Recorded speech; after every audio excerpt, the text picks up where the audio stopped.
एसडीआरएफच्या team तिथं गेलेली आहे. बोटीनं आपण काढतोय.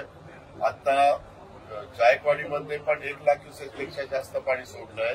माजलगाव मधनं पण 1 लाख क्युसेस पेक्षा जास्त पाणी सुटलंय आणि त्याच्यामुळं असणारं सगळं गोदावरी नदीचं प्री कॅचमेंट एरियातलं पाणी, शिवाय ह्या धरणांचं पाणी, शिवाय त्याला मिळणाऱ्या सिंपळ नद्या, त्याच्या बाकीच्या उपनद्या त्यांचं पाणी, त्याच्यावर तिथं मोठ्या प्रमाणावर आपल्या महाराष्ट्रातल्या वेगवेगळ्या भागातल्या शेतकऱ्यांचं अतोनात नुकसान झालेलं आहे. पिकं सगळी पाण्यामध्ये गेलेली आहेत. काही गावं पण त्यांना पाण्याने वेढलेलं आहे.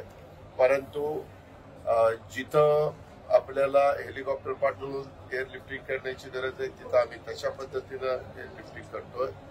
जिथं आपल्याला बोटी पाठवून त्यांना सुरक्षित ठिकाणी आणता येईल तिथं तशा प्रकारे आपण आणतोय.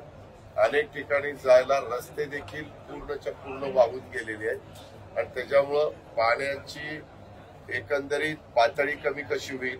कारण मला काही तासापूर्वी गिरीश महाजन साहेब बीड जिल्ह्याच्या परिसरात होते. ते एका ठिकाणी पाहणी करायला जाताना रस्त्यावर 5 फूट पाणी होतं आणि येताना 30 पाणी 7 फूट झालं. असं पाणी पण अजूनही पाऊस थांबलेला आहे.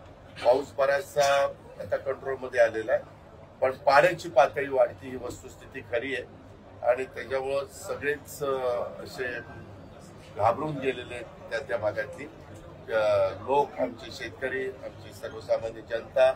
मला सगळ्यांना आवाहन करायचंय की मुख्यमंत्री, उपमुख्यमंत्री, सर्व मंत्रीगण आजची कॅबिनेट मीटिंग झाल्यानंतर सगळे आपापल्या वेगवेगळ्या भागामध्ये पुन्हा दौऱ्यावर निघणार आहेत आणि अधिक गतीनं ह्या सगळ्या संकटातनं बाहेर काढण्याच्या करता ज्या ज्या गोष्टी कराव्या लागतील त्या गोष्टी करण्याच्या करता राज्य सरकार कुठेही निधीची कमतरता भासू नये.